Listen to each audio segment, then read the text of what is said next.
గడిచిన 5 సంవత్సరాలు ఒక తిరుపతి లడ్డే కాదు, అన్నీ కూడా కల్తీలేనమాట. వాళ్ళు ఇచ్చే మద్యం కల్తీయను, మంచి రాష్ట్రంలో మన పాల డైరీని మూసేయించి ఎక్కడి నుంచి అమూల్ పాలు తీసుకొచ్చేసి గందరగోళం చేశారు. వ్యవస్థలన్నీ కూడా గడిచిన 5 సంవత్సరాల్లో వ్యవస్థలన్నింటినీ కూడా నిర్వీర్యం చేశారు వైఎస్ఆర్ ప్రభుత్వం. అదే కాకుండా రాష్ట్ర ప్రజలే కాదు, దేశ ప్రజలే కాదు, ప్రపంచ ప్రజలందరూ కూడా హిందువుల మనోధైర్యం, అదేవిధంగా హిందువులకి వెంకటేశ్వర స్వామి అంటే ఎనలేని ఇష్టం, ధైర్యం. మనకి ఏదైనా బాధ వస్తే వెళ్ళి వెంకటేశ్వర స్వామి పాదాల దగ్గర మొక్కుకొని వస్తాం అన్నమాట, ధైర్యాన్ని ప్రసాదించమని. అట్లాంటి నమ్మకాన్ని ఇవాళ వైఎస్ఆర్ ప్రభుత్వం ప్రజల నమ్మకాన్ని, విశ్వాసాన్ని చెడగొట్టింది. ఎందుకంటే మీరు చూసి ఉంటారు, గతంలో మనకు పద్ధతి ఉండేది, గుళ్ళోకి వెళ్ళేటప్పుడు ఒక మెమరాండం మీద ఒక సంతకం పెట్టి వెళ్తాం. విశ్వసిస్తున్నాను, దేవుని విశ్వసిస్తున్నాను అని ఒక చిన్న మెమరాండం మీద సంతకం పెట్టి మనం లోపలికి వెళ్ళి దర్శనం చేసుకొని వస్తూ ఉన్నాం.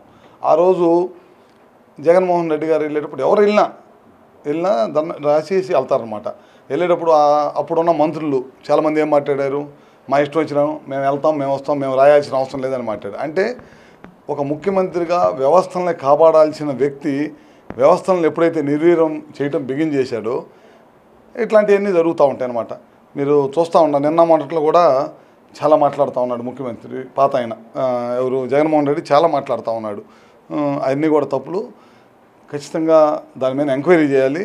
తిరుపతి లడ్డు కల్తీ జరిగిన మాట వాస్తవం, వాటి మీద ఎంక్వైరీ చేస్తున్నారు. తగిన చర్యలు తప్పకుండా తీసుకోవాలి. ఇట్లాంటి నమ్మకాన్ని వమ్ము చేసే కార్యక్రమాలు ఎవరు చేసినా సరే వాళ్ళని శిక్షించాలని చెప్పి కోరుకుంటా ఉన్నాం. 100 రోజులలో ఇవాళ గర్వంగా ఏ రాష్ట్ర ప్రభుత్వం దేశంలో ఏ ముఖ్యమంత్రి 100 రోజుల్లోనే ప్రజల దగ్గరికి వెళ్ళమని చెప్పే ముఖ్యమంత్రి లేడు. ఒక నారా చంద్రబాబు నాయుడు గారు చెప్పారు, మీరు ఎలాంటి ప్రజల్లో 100 రోజులు మనం పరిపాలన చేశాం కదా, ప్రజల్లోకి వెళ్ళి ఏ విధంగా ఉందో తెలుసుకోమని చెప్పాడు. అది ఎవరికి ధైర్యం చేస్తారు? సంవత్సరం ఆగి వెళ్ళమంటారు అందరూ. మా ముఖ్యమంత్రిని 4 రోజుల్లోనే వెళ్ళి ప్రజల్లోకి వెళ్ళమన్నాడు. ఎందుకు వెళ్ళమన్నా అంటే మాకు ధైర్యం ఉంది, చేసిన ధైర్యం ఉంది. ఏం చేసాం? పెన్షన్ ఉంది, 4,000 చేసి చూపించాం. వికలాంగులకు 6,000 చేసాం. పూర్తిగా మంచంలో నుంచి లేవలేని వాళ్ళకి 15,000 చేసాం. ధైర్యంగా చేసాం, వెళ్ళాం. భూ చట్టం తీసుకొచ్చారు వాళ్ళు.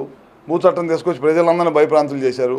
ఈ ప్రభుత్వం అధికారంలో రాగానే భూ చట్టం రద్దు చేసింది. అసెంబ్లీలో ఫస్ట్ తీర్మానం పెట్టి భూ చట్టాన్ని రద్దు చేసింది.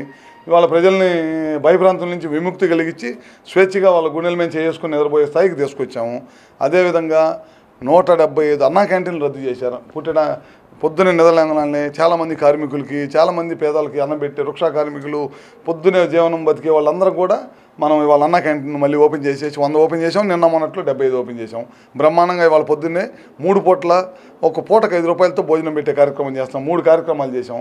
ఇది కాకుండా 100 రోజుల్లో విపత్తు వచ్చింది. మన ఈ మధ్య మీ అందరికీ తెలుసు, దాదాపు 15 రోజుల పాటు విజయవాడ ప్రజలందరూ కూడా చాలా ఇబ్బందికరమైన పరిస్థితులు ఎదుర్కొన్నారు. అదేవిధంగా మనకి మన జిల్లా ప్రకాశం జిల్లాను, అదేవిధంగా మనకి బాపట్ల జిల్లా వచ్చేసరికి లంక గ్రామాలు ఉన్నాయి. 21 లంక గ్రామాలన్నీ కూడా 10 రోజుల పాటు నీటిలో మునిగితే భోజనము, మంచినీళ్ళు, పాలు పిల్లలకి 1 కాదు 2 కాదు లక్షలాది మందికి భోజనాలు పంపించడం కానీ ఇవన్నీ కూడా చేసి సమర్థవంతంగా కలెక్టర్ ఆఫీస్లో కూర్చొని ఒక ముఖ్యమంత్రి ఆఫీస్ వదిలేసి వచ్చి కలెక్టర్ ఆఫీస్లో కూర్చొని అక్కడ కూర్చోవడమే కాకుండా ప్రజల్లో తిరుగుతూ 9 రోజులు 10 రోజులు తిరుగుతూ వాళ్ళందరికీ ధైర్యాన్ని కల్పించి వాళ్ళని మళ్ళీ వాళ్ళ బ్రహ్మాండంగా రెక్టిఫై చేసి వాళ్ళ ఇళ్ళలో వాళ్ళని పంపించి లక్షలాది ఫైర్ ఇంజన్లు తీసుకొచ్చి, వేలాది ఫైర్ ఇంజన్లు తీసుకొచ్చి ఇల్లు కూడా కడిగించిన ఘనత ఈ రాష్ట్రంలో గతంలో ఈ రాష్ట్రం కాదు, ఈ దేశంలో ఎప్పుడన్నా జరిగిందా? ఇట్లాంటివన్నీ కూడా చేసిన ముఖ్యమంత్రి చేశాడు కాబట్టి ధైర్యంగా ప్రజల్లోకి వెళ్ళి ఎదుర్కోమన్నాడు అనమాట. అది జరిగింది.